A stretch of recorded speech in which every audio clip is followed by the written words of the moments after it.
இப்போ தான் யூரின் போயிட்டு வந்தோம், மறுபடியும் யூரின் போகணும் போல் ஒரு எண்ணம் இருக்குது. இது மாதிரி அடிக்கடி நடக்குது. ஒரு நாளைக்கு குறைஞ்சபட்சம் பகல்லையே ஒரு 10-20 தடவைக்கு மேலே யூரின் அடிக்கடி போயிட்டே இருக்கிற மாதிரி இருக்கிறது எக்ஸசிவ் யூரினேஷன். இந்த கண்டிஷனில் நீங்கள் சஃபர் ஆகிட்ருக்கீங்க அப்படின்னா இது ஒரு ஹெல்த் இஷ்யூன்னு உங்களுக்கு தெரியுமா? இது நீங்கள் ஏற்கனவே நம்ம டெஸ்டெல்லாம் எடுத்துட்டோம். சிலருக்கு சிறுநீர் பை இறக்கம் இருக்குது, பெண்களா ஆண்களா 2 பேருக்குமே சிறுநீர் பை இறக்கம் இருக்குன்னு ரிப்போர்ட் கொடுத்துருக்குறாங்க.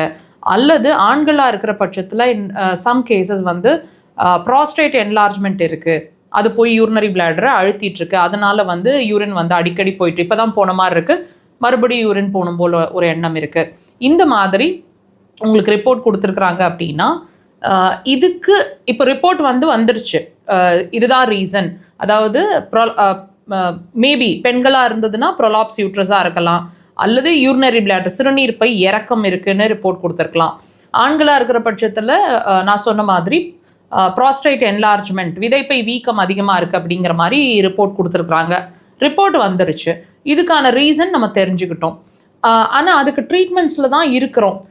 இதுக்கு என்ன பண்ணுறது, இந்த ட்ரீட்மெண்ட் எடுக்கிற வரைக்கும் நல்லா இருக்கிற மாதிரி இருக்குது, இதுக்கு பிறகு நம்ம என்ன பண்ணணும்னு தெரியல, ஆப்ரேஷன் சஜஸ்ட் பண்ணியிருக்கிறாங்க, எங்களுக்கு ஆப்ரேஷன் பண்ண விருப்பம் இல்லை, இந்த மாதிரி ஒரு கன்ஃபியூஷனில் நீங்கள் இருக்கீங்க அப்படின்னா இந்த பதிவு கண்டிப்பாக உங்களுக்கு ஒரு கிளாரிட்டியை கொடுக்குங்க, முழுசாக பாருங்கள். இப்போ இந்த ப்ராப்ளம் எல்லாம் வந்துட்டுருக்கு இல்லைங்களா, இந்த நான் சொன்ன மாதிரி ஒரு ஆண்களுக்கு ஒரு ப்ராப்ளம், வயதான ஆண்களுக்கோ பெண்களுக்கோ இருக்கக்கூடிய பிரச்சனைகள்லாம் ஏன் வருது? வயது மூப்பு தான் காரணமா? கண்டிப்பாக இல்லைங்க. நீங்கள் கம்பேரிட்டிவாக பாருங்கள், உங்களை விட ஏஜில் இருக்கிற நிறைய பீப்புள் எல்டர்லி பீப்புள் நல்லா தான் இருந்துட்டுருக்காங்க இப்போ வரைக்கும். உங்களுக்கு மட்டும் ஏன் அந்த ப்ராப்ளம் வருது? உங்கள் பாடி இப்போது இந்த ப்ராப்ளம் நீங்கள் ரொம்ப சிவியர், அதாவது ரொம்ப அதிகமானதுக்கு அப்புறம் தான் போய் டெஸ்ட் எடுத்து செக் பண்ணியிருக்கீங்க.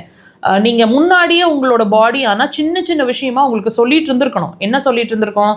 காதில் சவுண்ட் கேட்குற மாதிரி இருக்கிறது, இடுப்புக்கு கீழே தெம்பு இல்லாமல் இருக்கிறது, இடுப்பு வலி வர்ற மாதிரி இருக்கிறது, மெனோபாஸ் ஒன்று ஏர்லி மெனோபாஸாக இருக்கலாம் அல்லது லேட் மெனோபாஸாக இருக்கிற மாதிரி இருக்கலாம். ரொம்ப மென்சஸ் ஆகிட்டுருக்கு அப்படின்னா ரொம்ப அதிகமான மென்சஸ் சைக்கிள், யூரினில் கண்டிப்பாக ப்ராப்ளம் இருந்திருக்கணும். ரைட் ஃப்ரம் த பிகினிங் ஏதாவது ஒரு சிரமங்கள் யூரின் சம்மந்தமாகவோ இடுப்பு கீழேயோ இருந்திருக்கணும். இதை நீங்கள் வாட்ச் பண்ண தவறி இருக்கிறதுனால தான் இந்த ப்ராப்ளம் வந்திருக்கு. யூரினரி பிளாடர் ப்ராப்ளம் இருக்குது அப்படிங்கிறத தான் திரும்ப திரும்ப ஃபோக்கஸ் பண்ணிட்டு இருக்கு. அக்குபஞ்சர் அதுக்கு சிறந்த தீர்வு, ஆப்ரேஷன் இல்லாத தீர்வு.